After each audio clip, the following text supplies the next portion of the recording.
kadın oturuyorsa yanına erkek mümkünse oturmaz. Arkadaşım sen kimsin? Sana ne yani? Yani yaşamışsındır, bilmiyorum, fark etmiş misindir? Şimdi bir düşün. Public tuvalet kullanmak.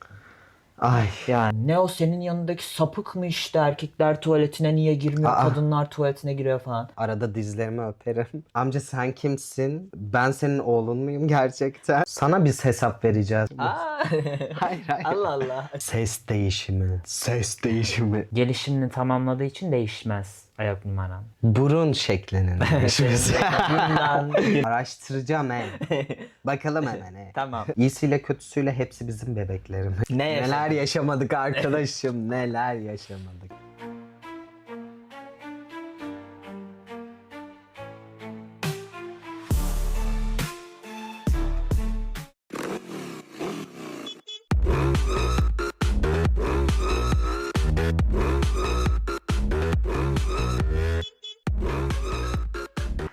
Merhaba arkadaşlar, ben Ege. Ben Evi. Evi ve Ege ile Trans Trans Sohbetlere hoş geldiniz. geldiniz. Bugün ikinci bölümümüzde aslında bir önceki videonun biraz üstüne ekleyerek konu başlıkları seçtik. Ve bir önceki videoda mesela hormonlar hakkında konuştuk ama çok fazla detaya inmedik. Bu videoda biraz daha detaya inip ekstra olarak ikinci ana konu başlığımız olarak pacing'i eklemeye karar verdik. Çünkü düşündüğümüzde direkt olarak etkili yani. Bu hormon süreciyle birlikte pacing'de ki pacing'de şu, mesela kısaca bahsedersek bilmeyenler için, yani hissettiğin cinsiyet olarak algılanman aslında diğer insanlar tarafından. Ki bu daha çok hani tanımadığın insanlar, çünkü zaten tanıdığın insanlar senin Sürecine beyanına, hakim. aynen, senin beyanına önem veren insanlar. Ama mesela Dışarıdan çok... nasıl okunduğumuz diyebilir miyiz? Aynen. Mesela bakkala gittin. Bakkal ne olarak hitap ediyor sana gibisinden. Ve bu iki ana konu başlığını bu video biraz daha düzenli olsun diye, Çalıştık. evet, ekstra kartlarımızı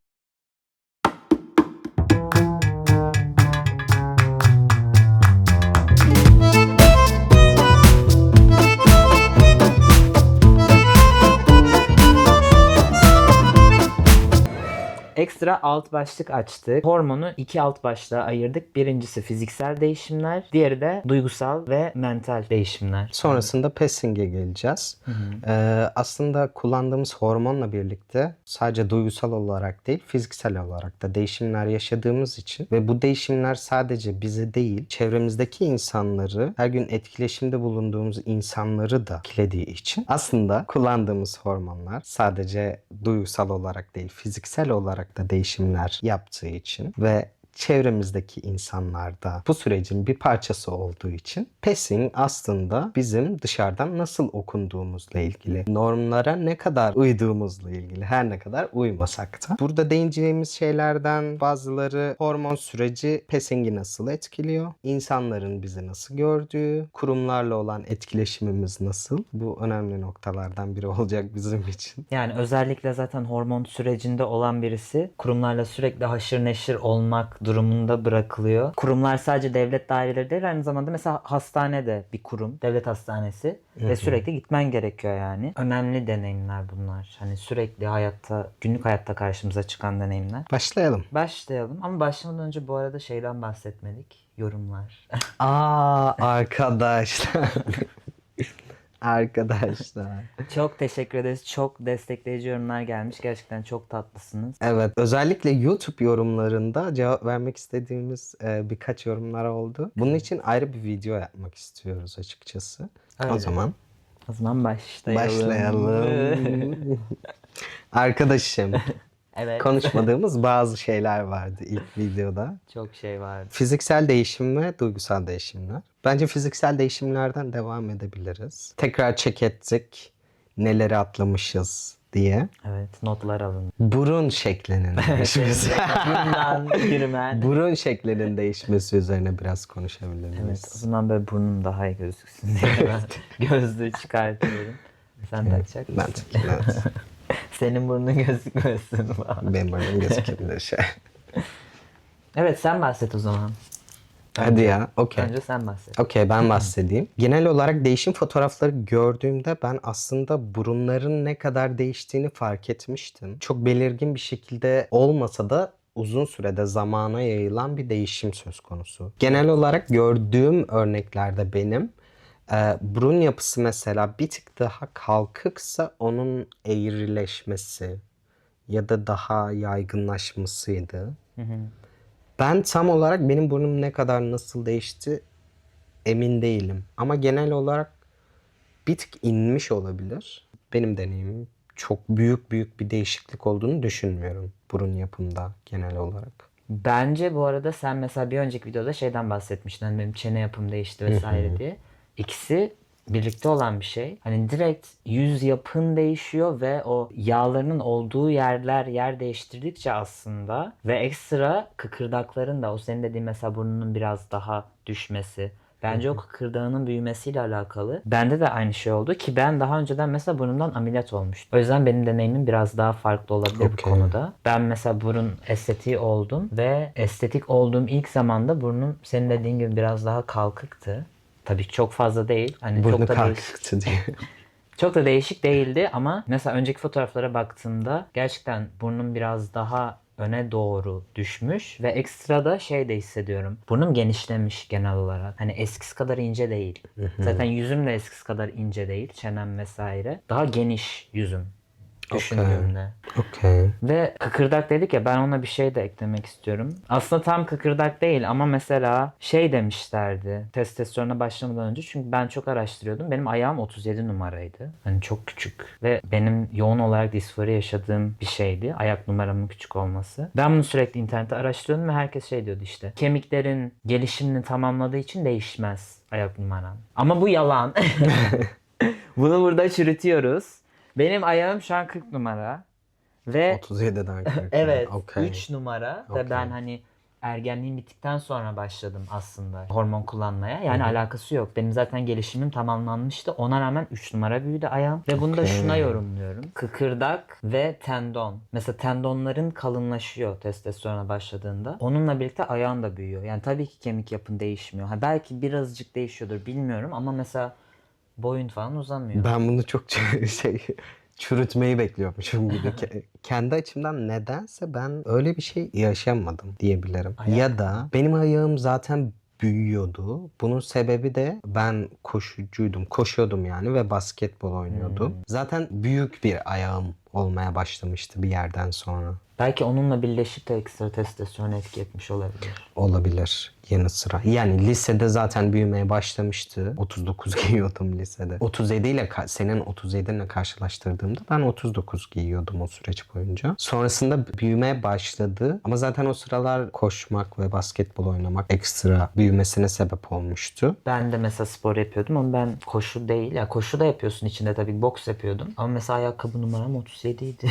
Okey. Ve üniversiteye giderken de hani 37 idi. Sonra büyüdü bir şekilde. Çok enteresan bir değişim değil mi? Evet, çok garip bu arada. Ben beklemiyordum mesela. Ben çünkü internette sürekli öyle okuduğum için kabul etmiştim bir nevi. Tamam, ben 37 numara ayakkabıyla kalacağım diye. Şöyle bir detay var. Ben seninle birlikte check ederken konuları senin genel olarak aslında İngilizce kaynaklardan yaptığın araştırmalar sonucunda edindiğin o deneyim aktarımını sen öğrenmişsin aslında. Ya da insanların deneyimlerini keşfetmişsin. Evet, ben genelde mesela Reddit'ten baktım bunlara ve İngilizceydi baktığım şeyler. Hani Türkçe bilmiyorum. Çok nadir bir, yanlış hatırlamıyorsam YouTube'da birini görmüştüm Ankara'da yaşayan. Şu an ismini hatırlamıyorum ama öyle birkaç video paylaşmıştı. O da daha çok hani hormonla yaşadığı şeyler değil de daha çok Ankara'da hormona nasıl başladım. Hani devlet meseleleri değil de ne denir ona, daha çok bu sürecin Süreç. legal kısmı. Aynen. Okey. Legal kısmı hakkında paylaşım yapıyordu. Ben mesela onları Türkçe öğrendim. Çünkü zaten İngilizce öğrenmeme olanak yok. Türkiye'de yaşıyorum. Türkiye'de sürece gireceğim. Yani Türkiye'den deneyim paylaşan insanlardan böyle postlar gördüm. Ama hormon sürecinde hani çok daha fazla paylaşan olduğu için genelde İngilizce yerlere baktım. Ama mesela şöyle bir şey var. Genelde baktım Amerika'dan, Kuzey Amerika'dan insanların paylaşımları olduğu için ve çoğu beyazdı. O yüzden onlarla baktığımda şuradan mesela benim deneyimim örtüşmüyor. Ve bir sonraki konumuz aslında fiziksel değişimlerde. Mesela kıllanma ve Ay ben- saç. Hani kelleşme. Ben istemiyorum bunu.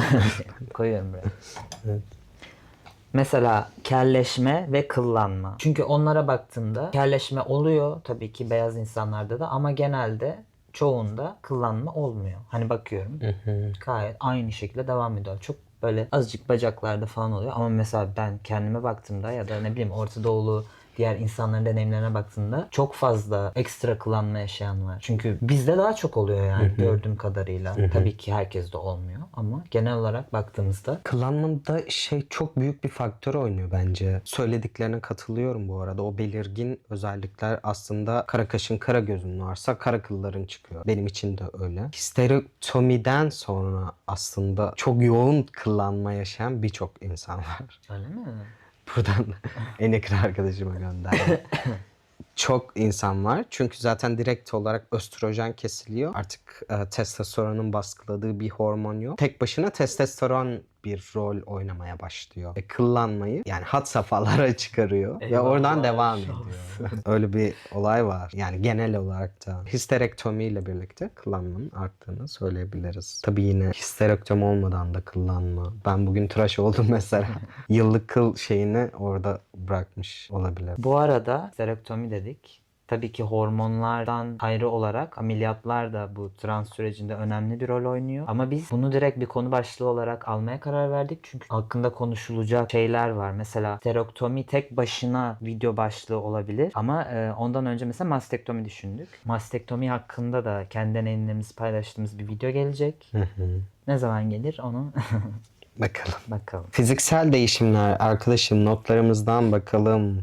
Neler var? Mesela ses var. Ses değişimi. Ses değişimi olmak istedim çünkü hiç dikkat etmiyorum ben bazen sesimin nasıl çıktığına.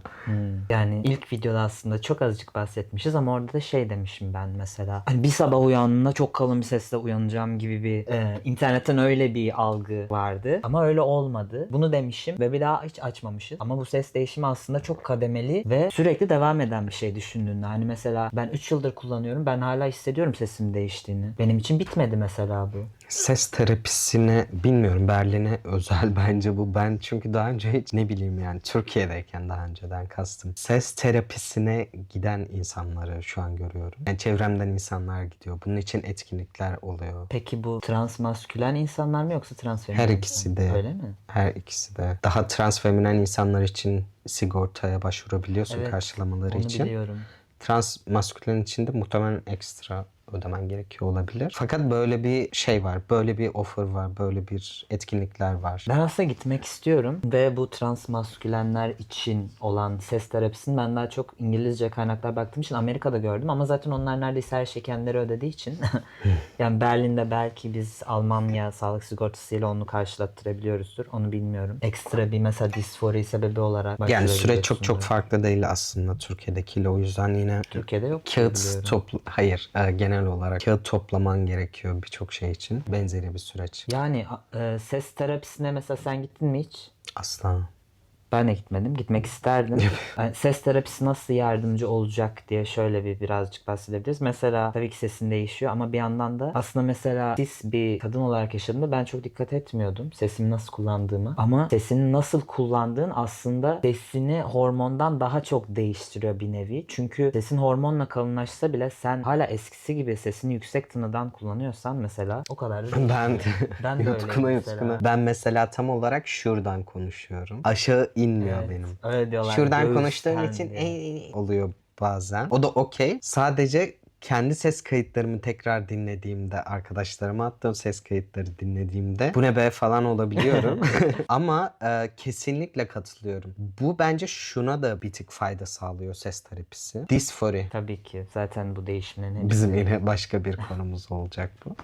Evet. Benim aslında not aldığım iki tane böyle garip bulduğum çünkü internet hakkında çok fazla bilgi bulamadığım fiziksel değişim var. Bunlardan da sana bahsetmek Acaba istiyorum. nedir? Bilmiyorum sana da oldu mu? Nedir? Bunlar mesela deri kalınlaşması. Sen bunu hiç fark ettin mi?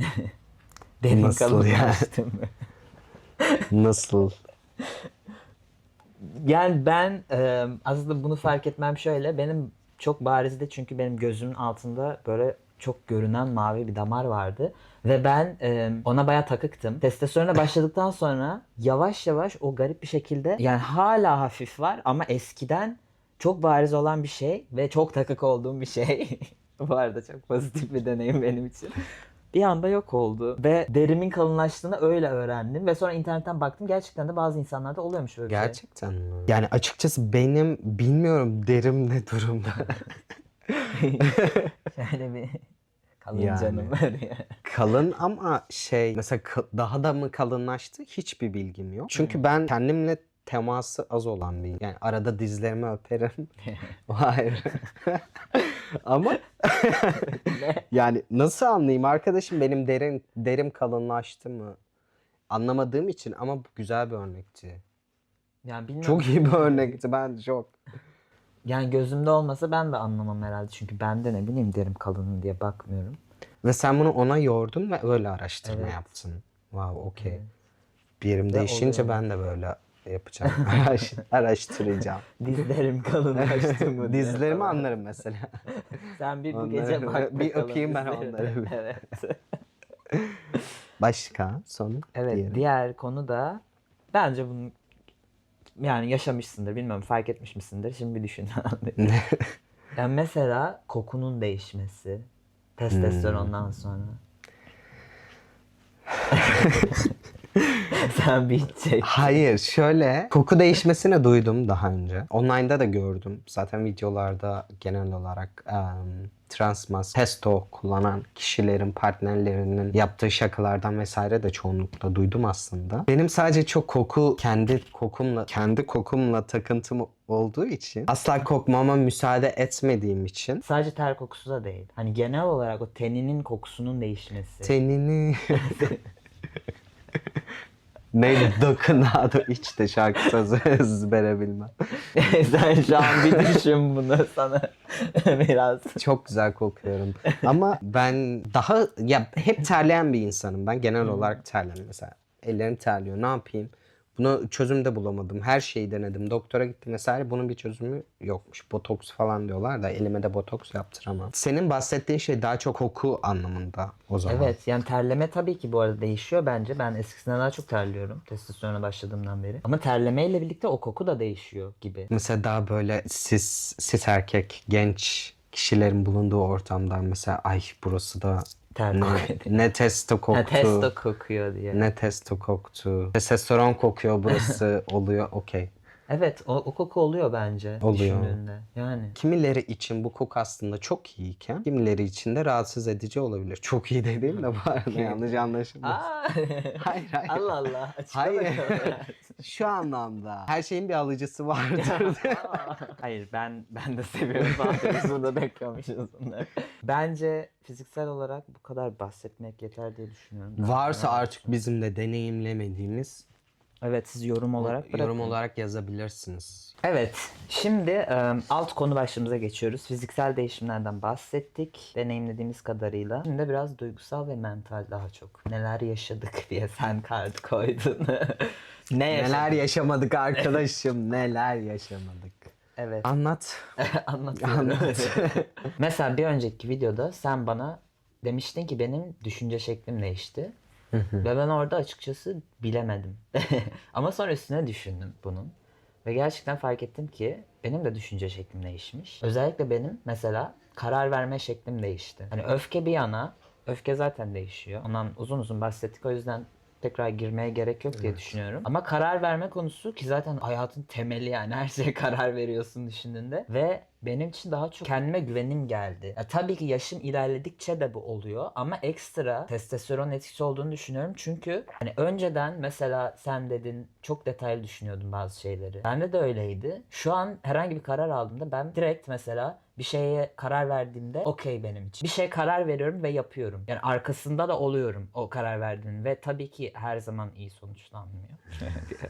Örnek almayın beni. Of course. Düşünün. Of course.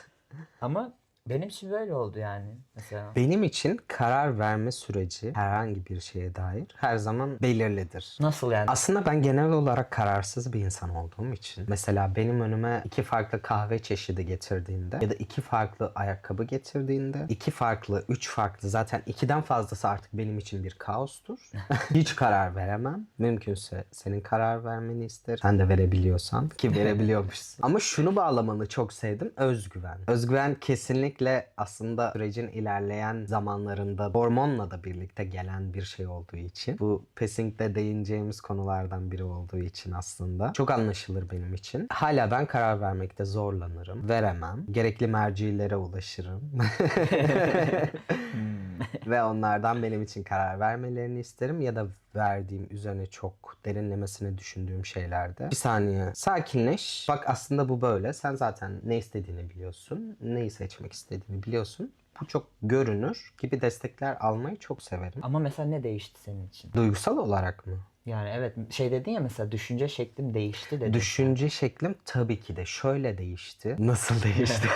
Hadi bakalım. Düşünce şeklim şöyle değişti. Hormon öncesinde diyelim ki bir kişiyle iletişim halindeyim ya da bir şey yapmam gerekiyor. Bir topluluk içerisindeyim. Bazı detayları artık atlamaya başladım. Mesela bir otobüse girdim. Nereye oturacağım konusunda daha az düşünür oldum. Bunun hormonla da çok etkisi var. Çünkü yani benim ne bileyim yaşadığım yerde daha tutucu, benim yaşadığım yerde daha Türkçesi nasıl söyleyeyim? Daha konservatif bir çevrede büyüdüğüm için ya da hormon sürecimi de orada geçirdiğim için bazı detayları çok takılmam gerekti toplum için. Yani kendim için değil aslında. Benim için nedir? Bir otobüse girmişimdir. Boş yer vardır. Geçer otururum. Fakat büyüdüğüm, yetiştiğim çevrede bunların her birinin bir önemi olduğu için bir kadın oturuyorsa yanına erkek mümkünse oturmaz. Ya da bir erkek oturuyorsa bir kadın yanına oturmamaya çalışır. Ya da erkek oturuyorsa kadın ona yer verir gibi sorular benim ekstra kafamda soru işareti oluşturmaya başlamıştı. Fakat bir süre sonra bir saniye, ben bir insanım ve benim bu toplu taşımaya oturmam gerekiyor. Verdiğim paranın karşılığı olarak bir yere Hakkın var. oturacağım. Hakkımı alacağım gibi bir özgüven gelmeye başladı aslında. Özgüvenle de bağlantılı bir şey karar verme süreci. Çünkü bir saniye, ben bunu hep engellemiştim ama artık bunu alabilirim sanırım.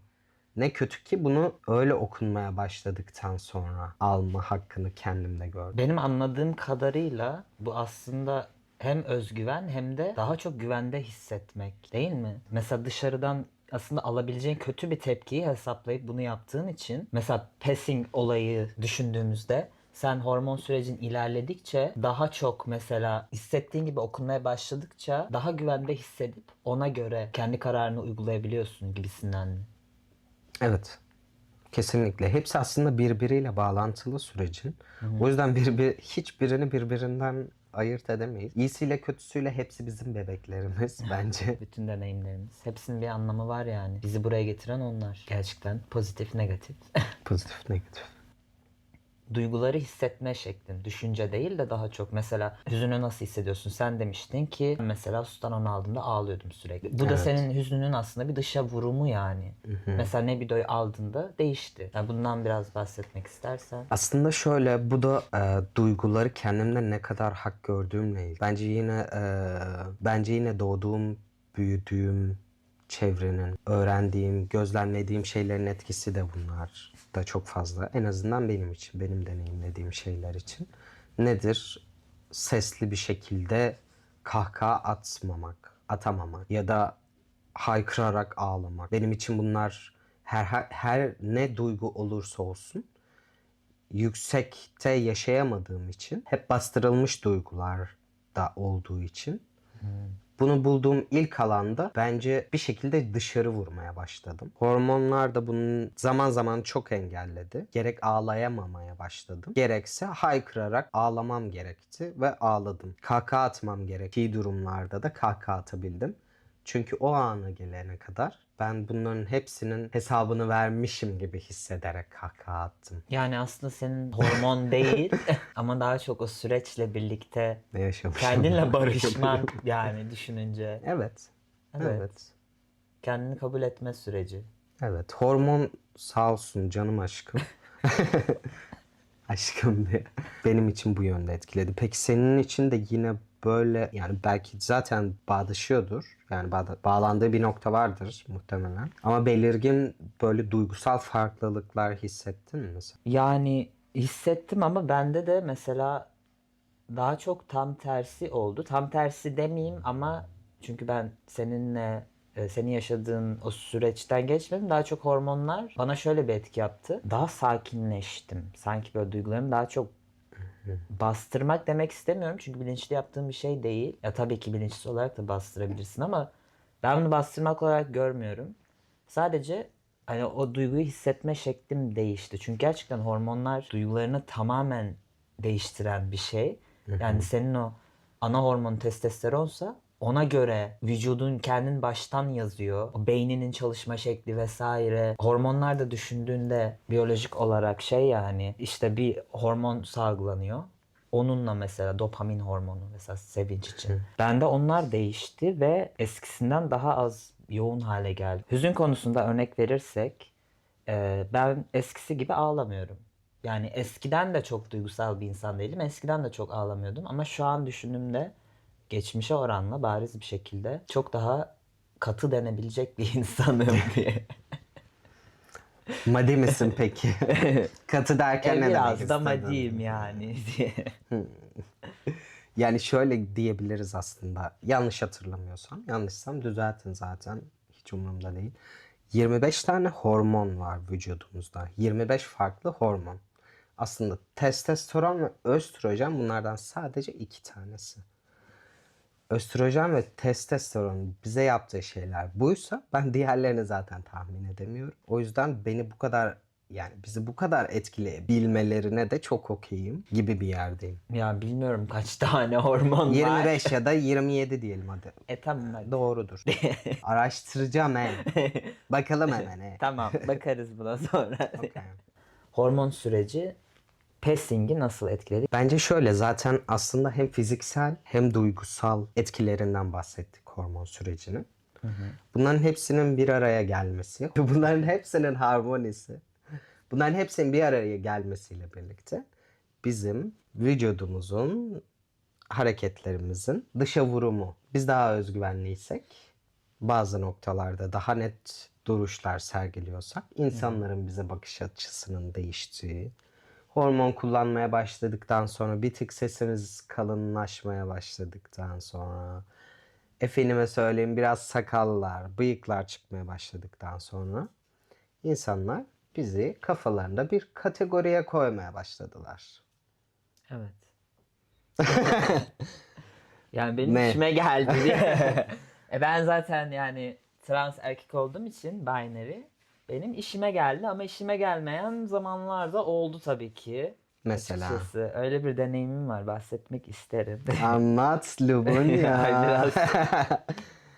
Anlat. Biraz travmatik ama hadi aman dökelim, ne olacak sanki. Şöyle bir şey oldu. Ben hormona ilk başladığım ay tabii ki dışarı çıkıyordum. Eve kapanmamıştım henüz. İkinci ve üçüncü ayda kapandım. Ama ilk ay dışarı çıkıyordum ve arkadaşımı ziyarete gittim İzmir'e. İzmir'de öyle gezmeye başladık. Hava da o kadar sıcak ki bu arada. O gün 45 derece falan, İzmir'in en sıcak hali. Ve ben hani binder'ımı takmışım. Böyle yani terliyorum öyle bir halde. Sonra bir AVM gezmeye başladık. Türkiye'de ne yaparsın? AVM gezersin yani. O öyle bir etkinliktir. Özellikle ben Ankara'da yaşadığım için Ankara'da AVM gezersin. İzmir'e geldim. Bir İzmir'de ne AVM varmış diye bir baktım. İzmir'de yani. mi AVM gezdin? Bir an Evet. böyle bir uzaklaşmışım. Neydi o? Arkadaşım İzmir'de AVM... mi? İstinye Peşa olabilir mı? mi? Ne? Ay bilmiyorum ismini. Ne o ya? Ne bileyim Bir ya. tane en son açılmıştı. Hayır, en son Kaç açılan yıl değil. önce. Bilmiyorum, bir tane AVM gezdik işte, neyse işte adı, boş ver. Hatırlamıyorum zaten. Sonra AVM'de benim tuvalete gitmem gerekti. Zaten bu trans sürecinin bence ilk başlarda en acılı şeylerinden birisi public tuvalet kullanmak. Ay. Yani ben bütün transların bence ortak o bir böyle Evet. diken yani. Ne denir ona? Salmadınız tuvaletleri. Evet, o tuvalet olayı yani bir sanki ne Altımıza mı? olacak? Yani ne olacak o tuvalette? Neyse ben daha hormona başladı 1 ay olduğu için kendime zaten yeteri kadar güvenmiyordum. Hani erkek olarak okunmama ve kadınlar tuvaletini kullanıyordum. Kadınlar tuvaleti şurada, erkekler tuvaleti dümdüz ilerlediğinde. Arkadaşım erkek, cis erkek, T o zaman diye. O erkekler tuvaletini kullanmaya gitti. Ben de kadınlar tuvaletine doğru yöneldim ve yanımızdan bir kişi geçiyordu, bir adam. Erkekler tuvaletine giden. Sonra benim arkamdan bağırmaya başladı adam. Direkt ben adım atmaya başladığım an. Delikanlı işte nereye gidiyorsun sen falan. Sana Sonra- ne? Sana ne? Öyle dönüp Aa. bağırmam lazımdı bu arada. İşte yapamıyoruz onu Evet, bazen. yapamadım onu. Ve sessizce yürümeye devam ettim. Adam bayağı Kadınlar bana doğru, tuvaletine evet, mi? bana doğru yürümeye falan başladı. Ah. Arkama döndüm. Sonra kadınlar tuvaletine girdim. Sonra arkadaşım erkekler tuvaletine girdi. Adam da girdi oraya. Sonra arkadaşıma şey demiş işte. Ne o senin yanındaki sapık mı işte erkekler tuvaletine niye girmiyor, Aa. kadınlar tuvaletine giriyor falan. Sana biz hesap vereceğiz. Sizin gibilere vereceğiz o hesabı. Arkadaşım da çok iyi bir Sinirlendim. cevap vermişti ona. Şu an ne dedin tam olarak hatırlamıyorum. Şey dedi sanırım. Zaten sizin gibiler yüzünden sizin tarafınızdan kabul görmediği için o tuvaleti kullanmak zorunda kalıyor gibi bir cevap vermiş. Ve adam da hiçbir şey demeyip bakmış böyle. Sonra çıkmış. Ama Bu erkekler yani. tuvaletine girdiğinde de zaten neler olabileceğini biliyoruz Zaten ya. ondan korkup girmiyorsun Onu ya, biliyoruz evet. ya. Çünkü mesela kadınlar tuvaletine girdiğinde hani bakar sana bir iki kişi ama ağzını açıp da birisi bir şey demez çoğu zaman. Ben öyle düşünmüyorum. Trans kadınlar kadınlar tuvaletini kullandığında neler olabileceğini de ya da bazı törfler aslında trans erkekler kadın tuvaletini kullandığında ya da non-binary'ler kadın tuvaletini kullandığında törfler kendilerinde tabii bir hak biliyorlar. Karışmayı, bir şeyler söylemeyi. Aslında iki tuvalette de yaşanan şeyler bence. Tabii ki öyledir. Ya ben mesela yaşamadım kadınlar tuvaletinde ama şöyle bir avantajım vardı benim. Mesela görünüş olarak hani böyle 13 yaşında bayağı erkek çocuğu gibi duruyordum. Ama ağzımı açtığımda sesim çok ince olduğu için kadınlar mesela bir şey dediğinde bana şey diyordum. Nasıl yani? Nasıl yani? Falan yapıyordum böyle. Ve okey oluyordu her şey. Ama erkekler tuvaletinde birisi bana sorsa ve ben o anda ağzımı açsam ne olur? Bilmiyorum yani. Ah, Öyle. Benim ah tuvalet arkadaşım. deneyim depressing. Yani bir yandan aslında adam ben erkek okuduğu için böyle şey oldu. Aa falan. Ama bir yandan da hani sana ne yani gerçekten Arkadaşım geçmiş olsun. teşekkür Geçmiş ederim. olsun. Ah, Öyle nasıl travmatik. devam edeceğiz Evet, şimdi? nasıl devam edeceğiz? Sen pozitif bir şey anlat diye. Ben çok tatlış bir şey anlatayım. Sanırım 2017 olabilir. Yani hormona başlamamıştım daha. Ve ben Urla'da yaşıyordum. İzmir Urla'da. Orada üniversite okuyordum. Ve en yakın arkadaşım için Çiğli'ye gidiyordum sürekli. Her seferinde 3 saat yol yapıyorum. O yolda bir noktada otobüs beklerken bir amca yaklaştı bana. Benim hiçbir şeyden haberim yok. Çok yoğun bir trafik yaşanıyor. Telefonuma bakıyordum. Otobüs gelmeye yakın bir amca yaklaştı. Dedi ki oğlum nasıl geçti sınavın? Ve ben amca sen kimsin? Ben senin oğlun muyum gerçekten? Ne sınavı Allah aşkına? Dedi ki lise sınavın nasıl geçti? Dedim ki amca ben üniversiteye gidiyorum. Ve ama o noktada sadece amca karıştırdın galiba. Ben üniversiteye gidiyorum aslında yapıp pardon o zaman çok genç görünüyorsun yakışıklı deyip uzaklaşmıştı amcamız. Sağ olsun sınavımı da sorma nezaketinde bulunduğu için. Aa, tatlı bu arada Tatlı. gerçekten. Evet. Evet. Merak etmiş. Torunum artık girdi sınava. Aa, Şimdi torununa tatlı. artık. Evet. Bunun üstüne böyle mi? Tatlı bir. Evet. Ben hala hatırlarım yani yıllar önce. 9 yıl önce. Bir amca bana yolda oğlum sınavın nasıl geçti diye sorabildi ve hormona sanırım başlamamış o süreçte. Ve aslında düşününce çok küçük bir olay ama senin için o kadar önemli bir şey ki bak 9 yıl sonra bunu pozitif bir anı olarak hatırlıyorsun. Gerçekten böyle küçük etkileşimler aslında güvenini de yerine getiriyor. Kesinlikle yani Mesela o otobüs gelince benim o otobüse binişimi hayal edebilir misin? O otobüs yolculuğunu tahmin edebilir misin? Şöyle yürüdüğüm, oturduğum yerime alabildiğim bir özgüven. Tabii ki de çok çok güzeldi benim için. İşte bu ya. Bak, kabul görmek. Bu kadar küçük bir şey yani. Neyse. Şimdi sıra Bizi kabul etmeyenlerde. bir türlü kendimizi kabul ettiremediğimiz kurumlar. Evet. Kurumlar arkadaşım. Hızlıca bence hastanelerden başlayalım. Evet, en kötüsü bir de. Ve sürekli deneyimlemek zorunda kaldığın, açamadığın o yer. Evet, hastaneler hakkında Türkiye'de bu hormon sürecine girmek istediğinde, psikoterapiste gittiğinde o seni endokrinolojiye ve jinekoloğa şey yapıyor, yönlendiriyor. Ay, çok zor şu an. Aslında jinekolojide bir muayene bekleniyor ve bu muayenenin olunması zorunlu. Evet, ve korkunç bir muayene. Sürecin en zor anlarından biri genel olarak. Çok travmatik Evet, bence bence de öyle. ve çok zorlayıcı. O rapora ihtiyacımız olduğu için de Başka bir seçenek yok yani. Onu yapmak zorundasın. kesinlikle. Ve aslında düşündüğünde bu sürecin tamamı zaten başlı başına bir yıldırma politikası. Dünyanın birçok yerinde sistem bu şekilde olduğu için, hala Almanya'da da sistem bu şekilde olduğu için, süreç böyle ilerlediği için bazı zorunlu muayeneler ya da raporlar ya da geçmen gereken süreçler oluyor ve bunun harici bir şekilde ameliyat ücretlerini karşılattıramıyorsun ve bunları yapman gerekiyor. Ben mesela hastanede yaşadığım deneyimimi paylaşmak isterim. İzmit Üniversite Hastanesi'ne gittim. Hormon tedavisi için başvurdum, işte psikoterapist vesaire yönlendirdi beni. Endokrinolojiye gittim.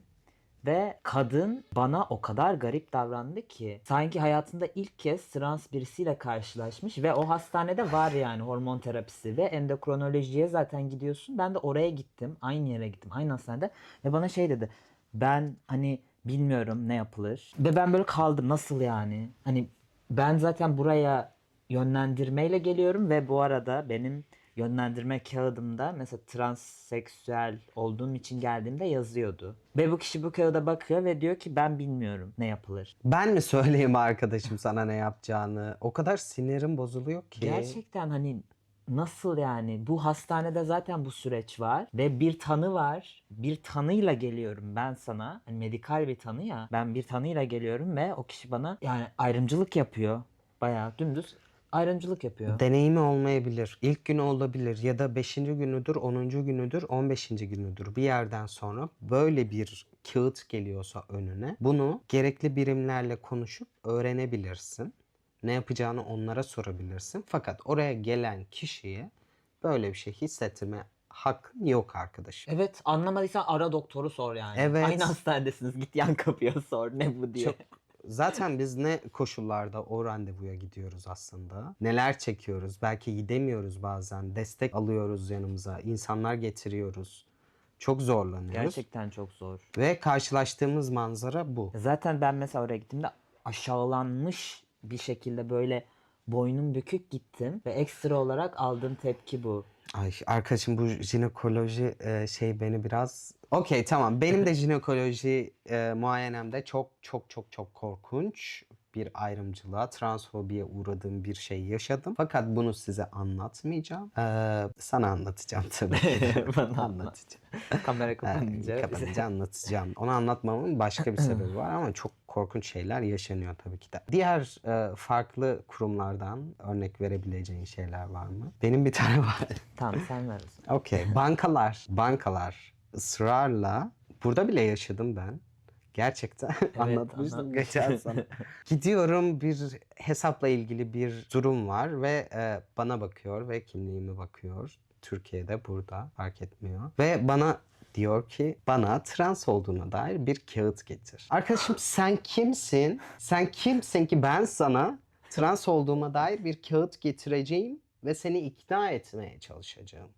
Sırf sen işini yapabil diye. Böyle anlarda inisiyatiflerin, hoşgörülerin, ayrımcılık olmadan bu tarz şeylerin nasıl yürüyebileceğini bildiğim için bu yapılan şeyler transfobidir, ırkçılıktır, her şeydir. Bir sürü adı vardır bunların. Bu arada benim belgesi olan isim değişikliğine başvurduğunuzda Almanya'da kimlikteki isim değişmeden önce isim değiştirdiğinize dair bir belge veriliyor. Ve bu belgeyle normalde mesela bankaya gidebiliyorsun ve o senden istedikleri şey, ki çoğu zaman istemeden de değiştiriyorlar bunu. O gerçekten o kişinin inisiyatifine kalmış, memurun. Benim arkadaşım bu belgeyle gitmesine rağmen bankada ismini ve cinsiyetini değiştirmediler. Dediler ki kimlik istiyoruz. Ama normalde yasada o belgeyle gittiklerinde herhangi bir insanın değiştirme hakkı var. Bence bu yasaya da farklı bir videoda değinelim. 2024 Kasım ayında yürürlüğe girmiş bir yasayla birlikte artık Evet. isim ve cinsiyet hanesi değişikliği tek bir evrakla mümkün. Almanya sınırları içerisinde. Evet, artık dava Evet. açılması gerekmiyor. Evet. Evet, ondan bahsederiz başka bir videoda. Benim bu arada böyle bir deneyimim yok. Çünkü ben zaten Türkiye'de sadece 3 ay boyunca yaşadım. Hormon kullanmaya Okey. başladıktan sonra. Ve genelde hastaneye gittim. Onun haricinde evdeydim. Okey. Ben eve kapanmıştım o zamanlarda. Ben de bankalarda sürekli şey oluyordu. Aramam gerekiyor. Hormona başladıktan sonra sesim farklı çıkıyor.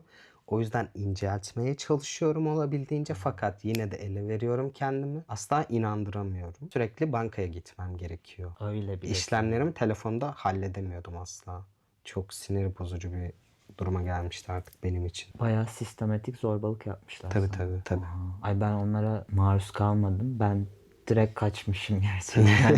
Hemen 2-3 ay böyle. Evet arkadaşlar, bugün bahsettiğimiz konular bunlardı genel olarak. Dediğimiz gibi bir sonraki videomuzda yorumlarınıza cevap vermeyi çok isteriz. Ve bu videonun altında da herhangi deneyim, yani bu arada pozitif yorum. Çok mutlu olduk. Bekliyoruz. Soru sorarsanız onları da bir sonraki videoda cevaplamaya çalışacağız. Evet, arkadaşlarınızla paylaşmayı isterseniz biz çok açığız. Yanı sıra başka videolarımız da gelecek. Destekleriniz için çok teşekkür ederiz. Abone olmayı, beğenmeyi, yorum yapmayı unutmayın. Teşekkürler.